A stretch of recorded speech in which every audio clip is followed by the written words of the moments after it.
Hi friends, welcome back, welcome to Living on the Hedge. This time, I'm on the beautiful and classic and unforgettable Queen Mary 2. This is my second time on board the ship because first time last year, I took this trip from New York to Southampton for the first time ever. This time I'm back in a slightly different accommodation. I upgraded this time to the Britannia Club rooms.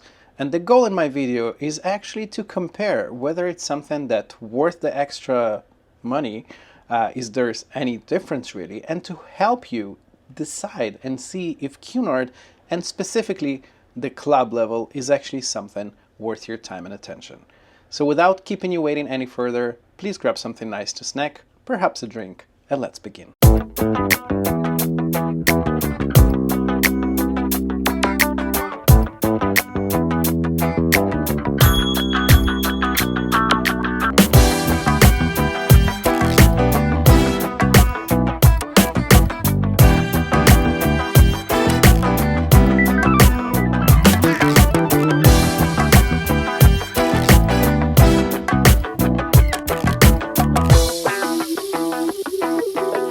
Welcome home, friends. This is the entrance to the Britannia Club room. I want to, of course, show you first of all where we are located on the map of the ship, because this room, as I mentioned before, is located on a very, very unique deck on the very top of the ship, deck number 13, right here where the red dot is. And if I'll show you this close-up map right here, this is basically the fifth room from the beginning of the ship, from the very, very front. So it will be interesting to see how it will feel on the 7 nights crossing from New York to UK. But before that, let's go ahead and explore the room. So first of all, when you enter, I want to point out that we do have this kind of like smart switch right here. They put kind of a card here to make sure that the electricity is powered on. And this is also where you will find your main plug for the lights and electricity in the room. They also will put this magnet card right here. Please make up my room, please make up my stateroom, or privacy, please do not disturb. She's a very, very classy ship, and I enjoy how they decorated even those signs, and it kind of like leatherette, stitchy, old school marine vibe, so that's very nice. Now if I will turn you around, you can see that we have on one side your wardrobe. This is where you're going to store your clothes. We'll see that in a second. Right across from it, we have a door. This is the door that leads up to the bathroom. But across from the wardrobe, we have a very tall ceiling to the floor mirror that you can definitely have enough space to get ready for those fancy nights, and there's a lot of those on Cunard. We have the climate control center right here. It is not a smart rated thermostat per se, but I would say it's a little bit on a newer side compared to the other rooms I've been on this ship. But yeah, this is your entrance. Let's go ahead and explore the room itself. So the room, as you can see right now, configured for a double or a king size bed. I wouldn't really call it a king size. It's more basically of two single beds pushed together to create this larger bed. I do enjoy the decor. I will say it probably several times. Definitely not the newest ship, definitely not the newest or modern vibe, but I do enjoy this classic atmosphere. It definitely puts you into this different era of cruising, of maritime. Very, very nice. Personally, really appreciate it. But if we go back to the bed, Cunard puts those vinyl toppers on top of your bed, and those of course meant to protect your bed from your luggage when you unpack and you initially get to the room. Your room attendant will later on remove this vinyl protection so you can just enjoy the bed, of course. Now of course each side of the bed has a nightstand. The nightstands are kind of like on the more spacious end, I would say. We have two drawers. There is one a little bit on the shallower end right here. Much deeper one right underneath. You can put quite a lot of stuff right there. You of course have the light on top, and each side of the bed, which nowadays unfortunately it's not really common in all ships, does have electrical outlets. Now some of them US, some of them European, some of them UK, so if you have your converters you're totally fine. This side of course have a plug right here. You have master switch right here. Another kind of like a phone jack right there. I'm not sure what you're supposed to plug into that, but that's definitely also an option. Now if I will turn you around towards this side, across on the bed, this is where we will find our TV, the one and only in this room. Generous size for the size of this room. I would say it's probably something around, well, I don't know, about 55 maybe inch or so. But again, this is definitely sufficient for the space. Let me walk around so I can show you the area right here. Now, as you can see, we have additional, of course, nightstand here. Absolutely similar layout and drawers and everything else. We also have additional plug here. I can recognize this is definitely a US plug right here. Some more switches, and of course your sofa is here. Now it looks like this sofa, and let's check it together. I think this sofa is the one that actually opens for a sleeper. No, Alex, you're wrong. This sofa does not open for a sleeper, so for that reason this room can only accommodate 1 or 2 people.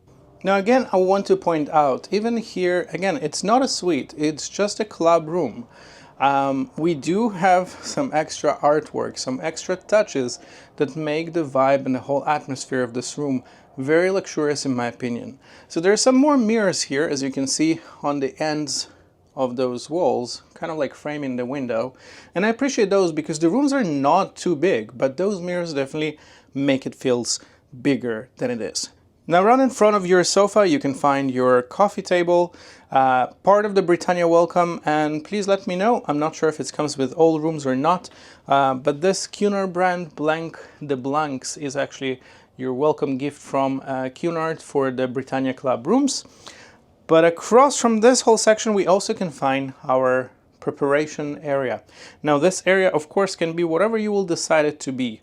Whether it's an area you prepare for your fancy night out, or if you need to work from on board.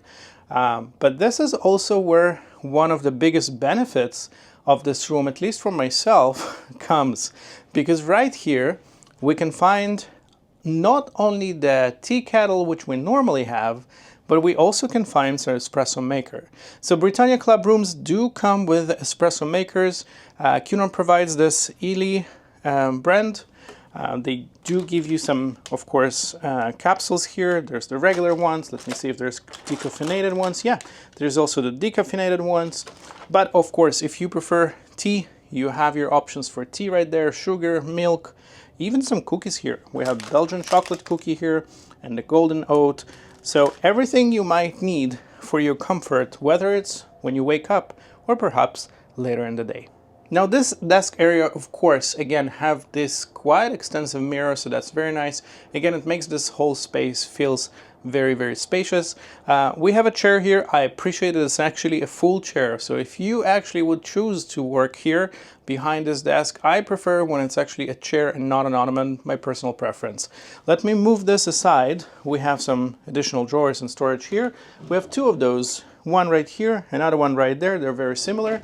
Behind this door right here, we will find our fridge. Now, I will point out that on Cunard, those fridges definitely come pre-stock, but everything you have here inside will be for an additional charge. And for that reason, I definitely recommend to check one of those booklets they have right here, because they will have all the price list for you. Okay friends, so let's go ahead back towards the entrance, towards the corridor. Before I will show you the bathroom, I quickly want to show you the storage space. Again, this is a wardrobe, being those rooms a little bit newer than the rest on the ship. The layout is slightly different. So over here we have 2 doors, and this whole section will be your hanging space. This is basically all you have. And just to confirm again, 2 life vests means that yes, this room can accommodate only up to 2 people. You also have some sleepers right there. They provide those with the Club Britannia. I will need to ask our room attendant if they do provide bathrobes, because this is something I definitely like to have in my room. But on this side, we have additional 2 doors, but underneath we also have 4 drawers. And those 4 drawers, the first one will be a little bit on the shallower end. The one below, much deeper, tons of place to put your stuff. So we have 2 sets of those. Now, behind those 2 doors right here, we have additional hanging space. Excuse my stuff inside. You even have those probably for your ties or bow ties or belts or anything you might need, with some shelf right here on top. That's very nice. You have your hair dryer with a laundry bag and a safe. And I will mention that the safe is definitely big enough to accommodate probably the biggest laptop you might have. So yes, Cunard did very, very well. The safes are very, very spacious. All right, so now it's time to explore the bathroom, and this is actually one of the areas where this particular deck number 13, differs from the other Club Britannia rooms. So without holding, let's open the door and see how the bathroom here looks like. So we have a bathroom here with a walk-in shower, marble countertops. We have plenty of storage right here underneath. Let me open it for you. We have 2 shelves here, some extra napkins, toilet paper, and of course some towels for if you would like to enjoy maybe the pool or some time out. Now again, I don't remember having those in the regular rooms, so correct me if I'm wrong, but I think it's kind of special benefit for the Britannia Club rooms. Now this, of course, we have a pre-lit mirror right here. It's a very bright, hi friends. We have 2 lights on each side, but we also have some storage here on this side. So we have 3 shelves right there, and some, of course, towel on the sides, another rack here. One thing I want to point out, this is actually for all the rooms on Cunard. I really, really appreciate it. The products that they use for shampoo, shower gels, and stuff like that is Penhaligon's. And Penhaligon's is actually UK brand. One of my favorite for any perfumes or you know, stuff like that. Not trying to advertise, just my personal preference. But yes, they have the shampoo for you, the shower gel, and the hand and body lotion. Now, for those who didn't bring for home, they also provide some cotton balls. And of course, you have here some cups for your maybe toothbrushes. And there's also additional liquid soap right here. Again, everything by Penhaligon's. Now, aside from the decor that is obviously different than the other rooms, what I really appreciate in this room is that the shower is with a glass door. We don't have this curtain in those rooms. We have this glass door right here. Let me open the door for you so you can see the size inside. It is very spacious. I wouldn't say it's the biggest shower I've been in, but it's definitely spacious. We have a handheld shower right here. We have 2 corner shelves for your personal items. And we, of course, also have this extendable rack thingy that if you need to dry your personal items. Well, friends, this was the bathroom. Let's go ahead and explore the last area in this room that we haven't been in, and this is your balcony. And again, this balcony, as I mentioned before, is on the very top of the ship, very front of the ship, but it's also slightly different. I think that it's a little bit actually deeper than other balconies, but also the floor in this balcony looks a little bit different because it kind of looks like this fake wood. So this is your balcony. We have 2 loungers here, one right here, one coffee table right there. This is the floor that I mentioned before. This lounger, I would assume they probably had to replace, but it doesn't match the other one. But it's okay, that's fine. Let me turn you around and I'll show you how it looks like. So this is your balcony. It is definitely spacious for being a balcony room. You can definitely have a breakfast here. I don't know about this tiny table. There is no much space there, but maybe if there is no safety concern, maybe you could use that table from the room. I don't know. But yes, anyhow, the room, the space in this balcony is definitely generous. Now, while I'm still here in New York, in the Brooklyn port, let me show you the view from here. It is outstanding. We have, I'm not sure if you can see, but we have the Statue of Liberty right there, friends. And we have the whole Manhattan in front of you. We have the Brooklyn Bridge right there. Gorgeous views. I'm very excited for today's sail away because we're supposed to kind of go around the Statue of Liberty and see it from up close. And also, of course, we can see the bridge right there because this is, again, the very front and top of the ship. Well, friends, this was the tour of the Britannia Club room. This is an interesting trip. It's the second time I'm taking the Queen Mary 2 in my life. Last time was exactly a year ago, and I was just in a regular balcony. It's called, I think, the Britannia balcony room, or something of that sort. The reason for this video, for the most part, is to compare between the club version and the regular rooms, and to help you kind of decide, is this something that's worth the money? And is this something you really want to consider upgrading to? So yeah, for me it's been so far 6 days. This was night number 6. Tomorrow disembarkation in Southampton. So after 2 cruises, I have pretty decent, I would say, opinion about the product. So let's begin. So let's first of all begin with the benefits and the extras that you get with the Britannia Club rooms.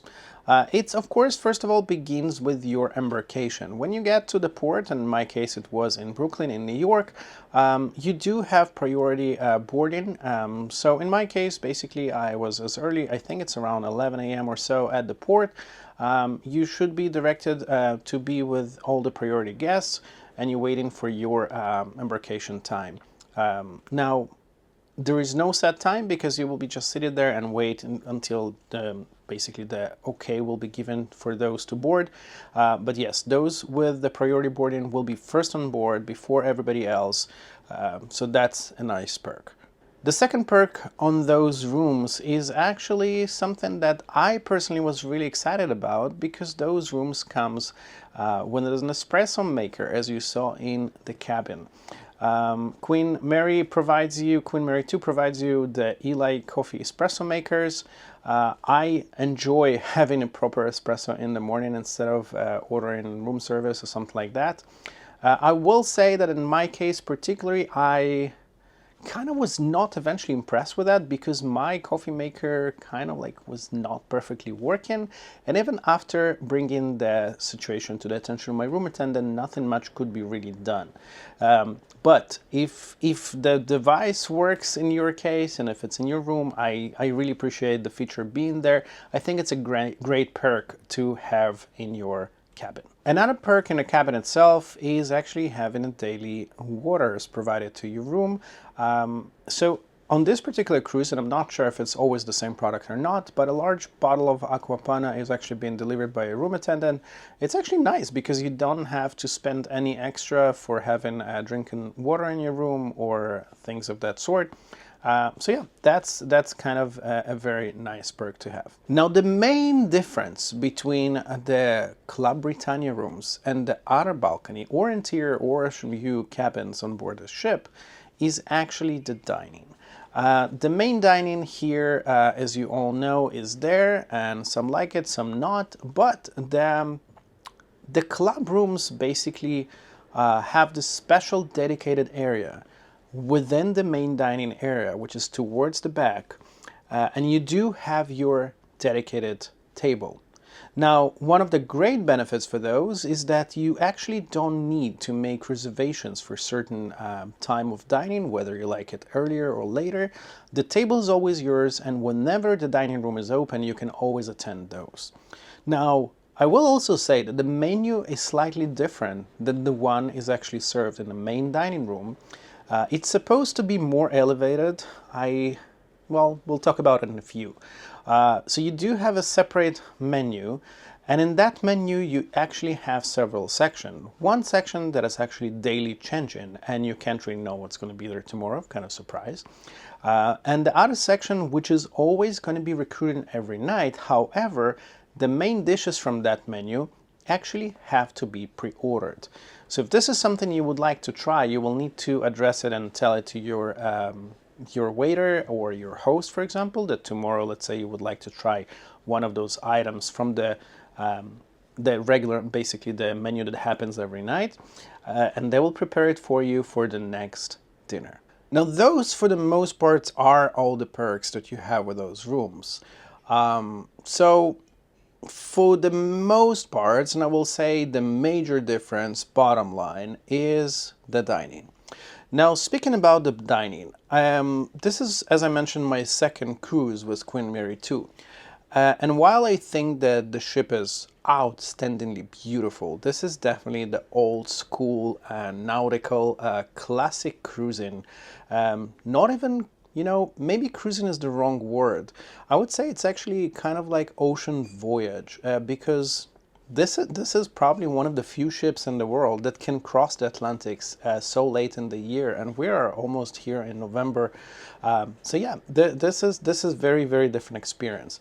But I will say that this is, of course, personal matter, and everybody have different taste. I don't really think that the food offerings are matching the high standards of the decor, the service, and kind of like, you know, the image that the vessel has.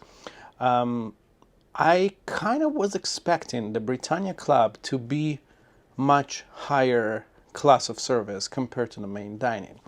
Was I disappointed? To say disappointed is not exactly the right way, but yes, I expected a little bit more. I will say there was nothing really that wowed me there. I will say though that those dishes that you have to pre-order a day before, those actually very nice. One of the nights I had, for example, duck l'orange, which was outstanding, and other night I asked to try the lamb, and both really were great.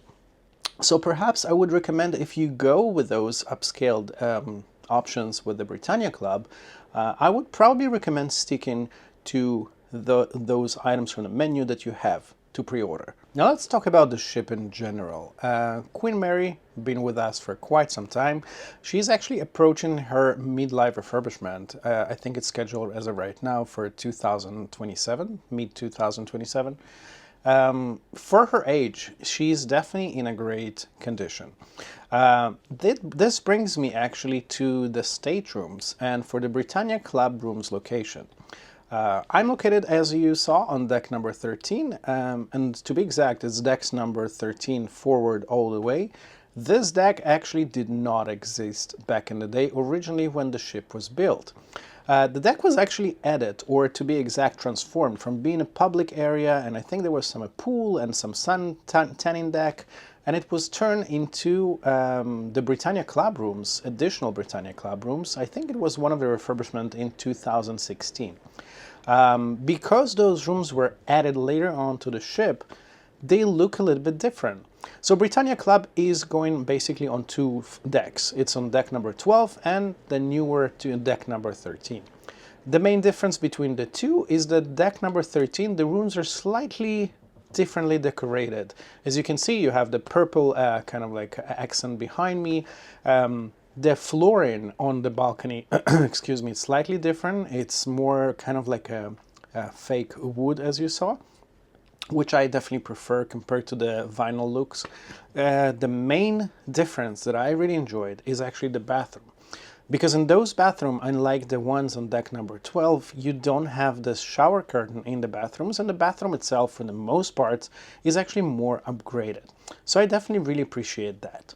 Now, because of the location of those cabins, and again, being on the top deck on the ship now, deck number 13, and all the way in the front, some have to keep in mind that because of that, the motion is definitely being felt inside of those cabins. Now, because this vessel is actually intended for those Atlantic crossings and for the rougher seas, I will say that I don't know many ships who could actually handle the level of seas that happens during those crossings. But obviously, being so high and in the front, you definitely feel that much more. So if this is something you are more prone to or perhaps might be affected by, this is something you want to consider when you book in the Britannia Club.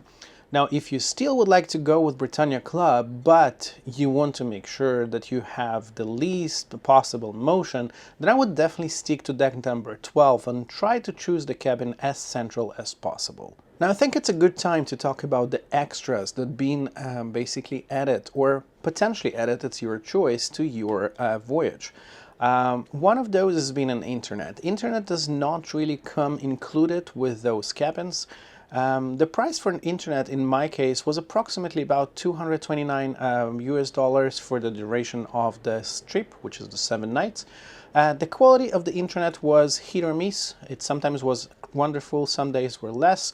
Kind of depends, of course, on the satellite reception, on the clouds, the weather, and obviously the vessel itself. The other option that you can add is the drinks package. Now, Cunard lately kind of adjusted, from what I saw, the drinking packages prices, and we have a new category of tiers of those options. It starts all the way as low, at least in my case, from around $45 per day per person, just for the soft drinks, and it goes up. Now, there was a new option that was added, I definitely know that it was not here a year ago when I cruised on this ship.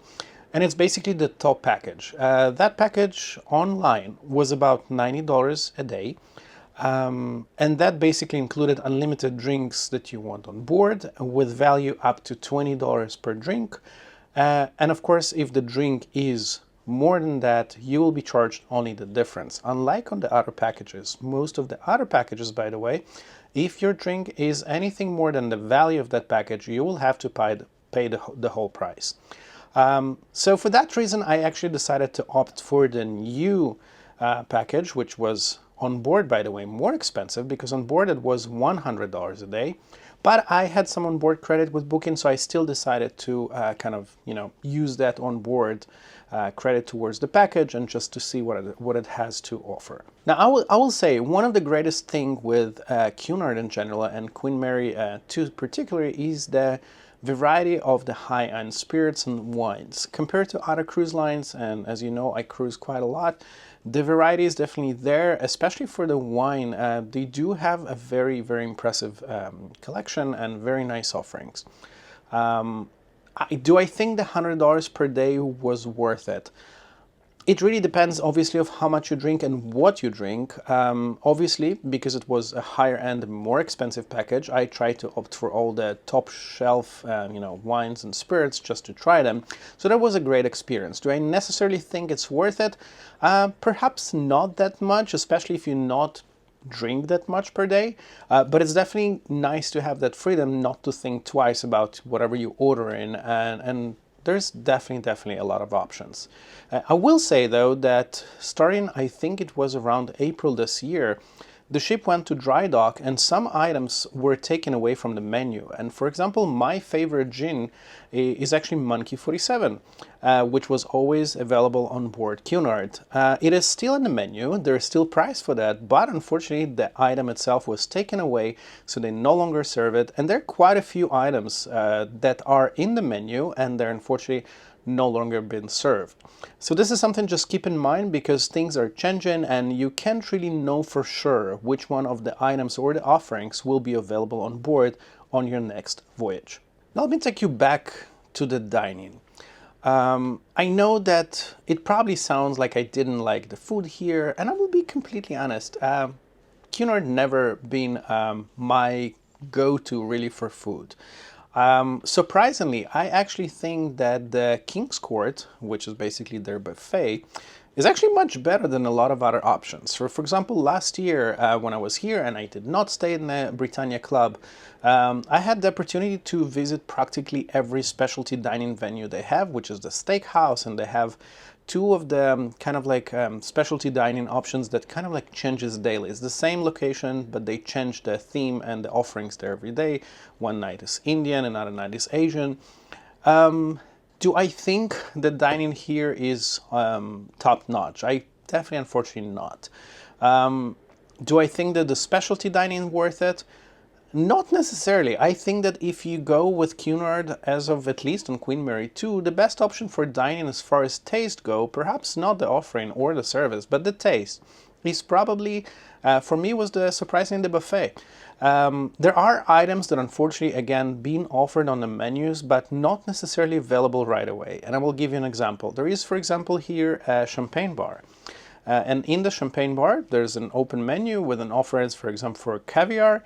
The prices are actually comparable to other cruise lines, very reasonable, but it's just there and you can order it. However, when I tried to order it, I was told once again that if I want it, I will, excuse me, I will need to pre-order it a day before.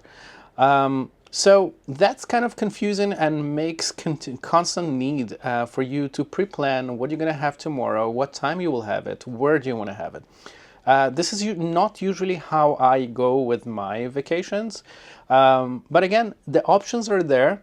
The options are on the affordable side, but you will need to pre-plan as just to make sure that you get what you want. Now let's talk about things that I really like on Cunard, and there are quite a few. First of all, again, I'm going back to the decor. The decor and the design of the vessel itself, it's outstanding. It is marvelous. It puts me back in time. It definitely have this British classic nautical vibe that really I don't think many others can offer. And this is something I really, really appreciated. That's amazing. The second thing is actually in the cabins. And for that, you don't need to book a suite, or you don't need to book even Britannia Club or anything else, because every single accommodation on board a ship has the opportunity to use the Penhaligons products in the bathrooms, as you saw. Now, we of course have all our own preferences, whether we like the shampoo or shower gel or we don't, but Penhaligons is actually one of my favorite perfumes and shampoos and shower gels in the world, and I really, really appreciate having the access to those with Cunard when cruising with them. Another thing that I really, really enjoy on those ships is actually the afternoon teas. I'm a huge fan of those, and every day you can enjoy, included with your fare, an afternoon tea, which is basically being served here in the Queen's room. It's a full service, full etiquette, and by how it should be, of course, in a British traditional way. But if you would like to upgrade that even more in the champagne room, at least for those 7 nights, there is twice an option to upgrade it for a champagne option, which is basically a more elevated, more intimate option. I think it's sponsored by Le Perrier, if I'm not mistaken, or something like that. But you get a glass of champagne with your afternoon tea.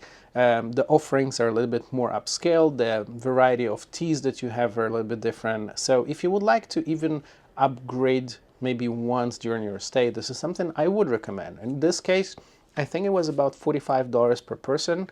But I think that as a one-time experience, it's definitely worth it. Now, friends, let's talk about something that really bothered me for a lot of time before I cruised Queen Mary or Cunard in general, and I get a lot of questions about it. And this is a subject that's really leading this cruise line, because a lot of people not even trying Cunard for that reason. And what I'm talking about is the dress code.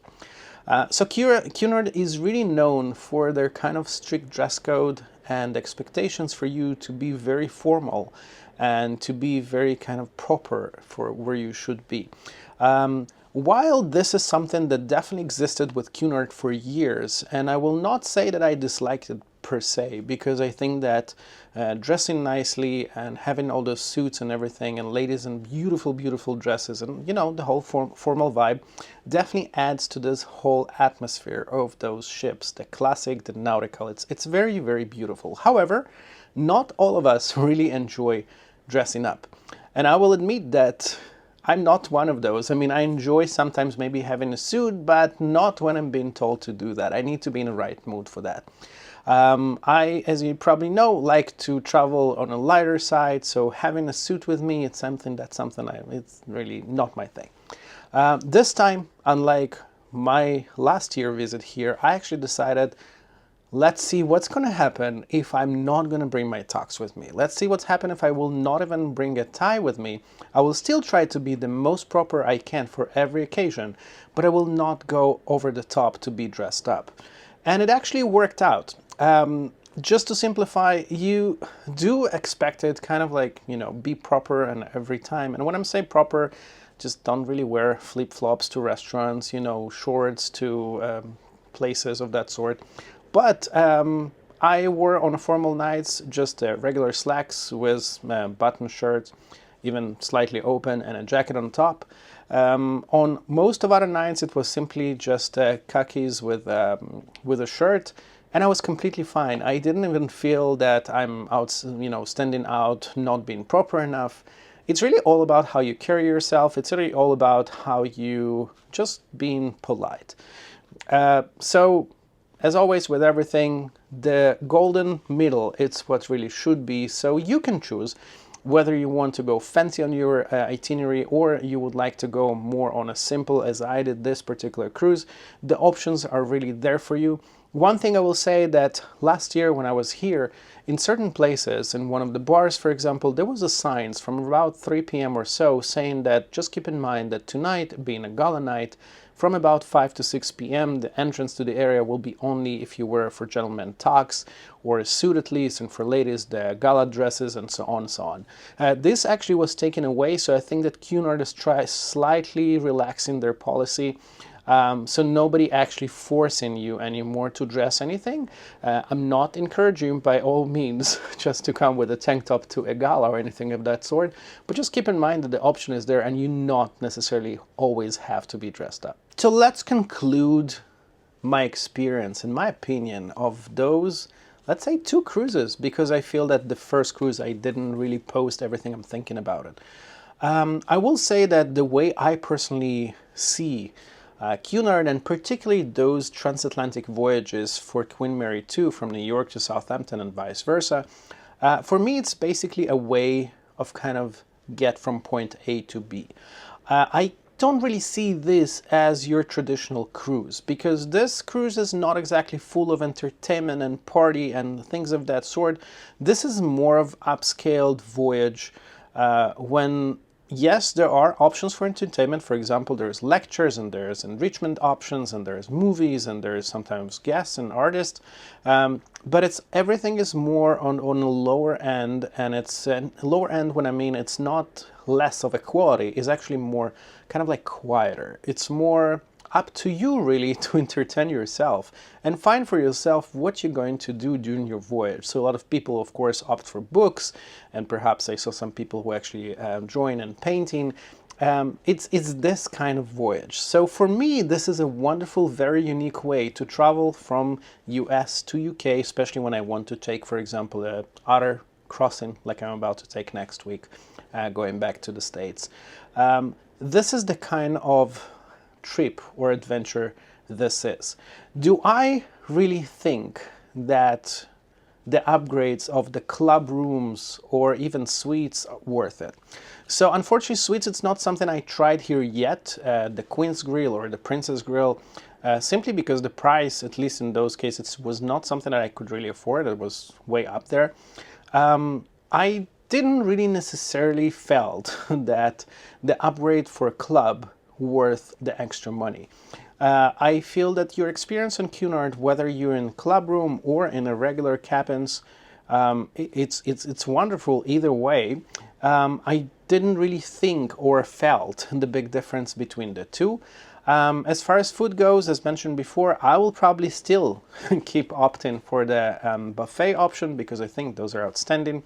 One thing that I probably forgot to mention from before, it was a recent change in Cunard, and from my understanding, as of right now, the regular cabins no longer have a free included room service, so you have to pay for that. Britannia Club still does not being charged for the room service. So if this is something that's important to you and you're about to use it daily or on several days perhaps, several times a day perhaps, this is something maybe you need to calculate whether it's worth for you or not. But as of right now, at least, the Britannia Club are not being charged for the room service. The only thing I used it for was the breakfast. For the most part, it was decent. That was nice. I'm just not really going to breakfast places in the morning. You all know me. But yeah, I think that next time I still would probably book it if I need to go from US to UK or vice versa. I probably will not upgrade for the Britannia Club unless I get some great deal for that, simply because I don't think there is a lot of value for that. So yes, my friends, I hope this was informative enough for you. I hope this helping you to make your choice, whether you would like to try Cunard, and specifically Queen Mary 2 or not. And if you have, of course, any things you would like to share, questions, comments, I'm always happy to read everything you have. As always, I would like to thank you for taking the time to watch this video. Hopefully it was useful. I would like to appreciate very much your sharing and liking so I can keep doing what I like to most. But until next time, thank you very much for watching. I'm your Hedge.